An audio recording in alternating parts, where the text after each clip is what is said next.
जो माफिया गुंडा लोग हैं वो यूपी तो छोड़ो, वो तो ऊपर ही निकाल दिए। महंगाई कहाँ हो रही है इतनी बताओ, हमें तो लग नहीं रहा महंगाई हो रही है। दिल्ली से बॉम्बे के लिए जो नया हाईवे बना है वो किसने, कांग्रेस की गवर्नमेंट का बना हुआ है। गंगा एक्सप्रेस वे किसका बना हुआ है? नितिन गडकरी का बना हुआ है। बताओ।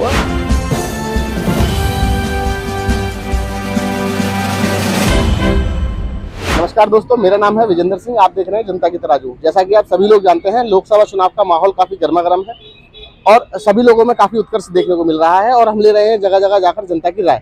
आइए जानते हैं खुर्जा के जीटी रोड पे क्या है जनता की राय।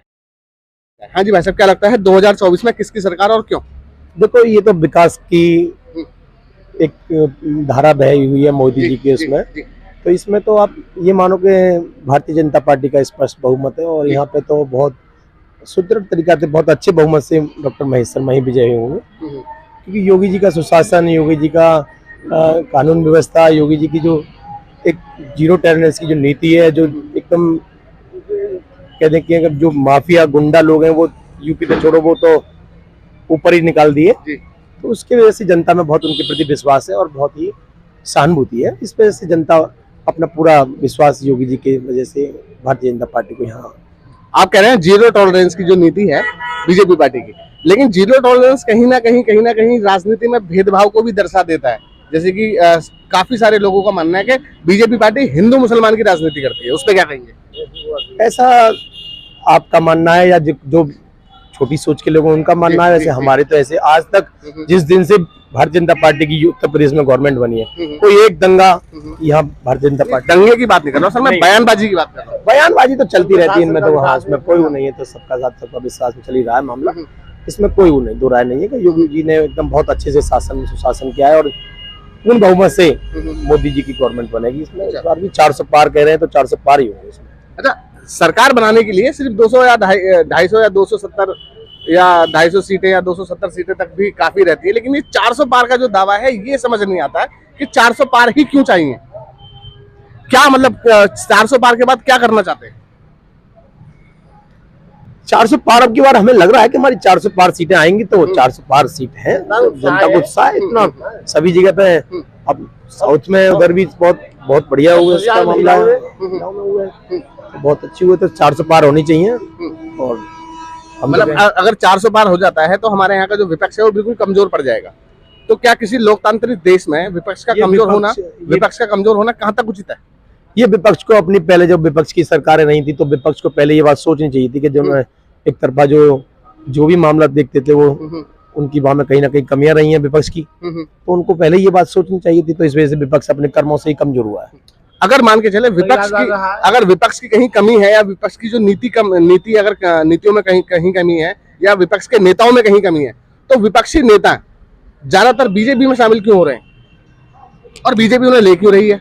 उनका अगर वो नेता कमजोर हैं तो उनका विश्वास अब बीजेपी में ज्यादा जागृत हुआ है। तो वो जो लोग आ रहे हैं अपने साथ भारतीय जनता पार्टी में, तो उनका बहुत सभी हमारे जेपी नड्डा जी हैं, प्रदेश अध्यक्ष हमारे भूपेंद्र चौधरी जी हैं, जो भी हैं सभी लोग उनका बहुत तेजी से स्वागत सम्मान कर रहे हैं। जो आ रहे हैं तो आ रहे हैं। अच्छा, जनता महंगाई और बेरोजगारी से भी काफी ज्यादा परेशान है, तो इस पर सरकार ने क्या कदम उठाए? कहाँ महंगाई कहाँ हो रही है? बेरोजगारी और महंगाई कहाँ हो रही है इतनी बताओ, हमें तो लग नहीं रहा महंगाई हो रही है। सर,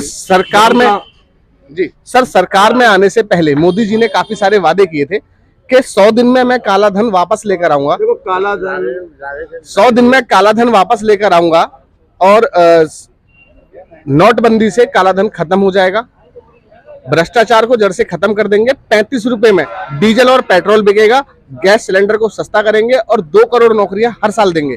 क्या इनमें से कोई भी एक वादा पूरा हो पाया है? अभी आप कैमरा घुमाओगे तो सामने देखोगे ये 4 लाइन रोड बन रहा है यहाँ पे। ये भी मतलब कहीं ना कहीं व्यवस्था है जो भी भारतीय जनता पार्टी चल रही है, कहीं ना कहीं विकास की राजनीति कर रही है भारतीय जनता पार्टी। तो मेरे हिसाब से तो कहीं ऐसी बात है नहीं, सब चीज बढ़िया चल रही है। नहीं सर, मैं महंगाई और बेरोजगारी की बात कर रहा हूँ। देखो, महंगाई तो जो 10 साल पहले जो जिस रेट में थी उसके हिसाब से लगाओ तो महंगाई, हमें तो कोई ज्यादा महंगाई लग नहीं रही है। और जो बिल्कुल ही मामला उन्हें लग रहा है कि ज्यादा ही महंगाई है उनके लिए, तो उन्हें, क्योंकि हमें तो कोई महंगाई की ऐसी बात है नहीं। अगर पुरानी सरकारों की बात करें तो पुरानी सरकार में जो डीजल और पेट्रोल, जो कच्चे तेल की जो कीमतें थी वो थी $106 प्रति बैरल, और उस टाइम पर 60 या 65 रुपए लीटर पेट्रोल और डीजल मिला करता था, लेकिन आज जो कीमत है वो है $65 प्रति बैरल, यानी कि आधे के रेट का हो गया है अभी कच्चे तेल की कीमत इंटरनेशनल बाजार में। तो अभी इतना महंगा क्यों है? आप ये क्यों नहीं देख रहे हैं कि रोड कितने किलोमीटर रोज बन रहे हैं जी, कितने हाईवेज निकले हैं जी, कितने पुल वगैरह बन रहे हैं, कितनी मतलब व्यवस्थाएं मोदी जी ने योगी जी ने कितनी सारी व्यवस्थाएं कर दी हैं।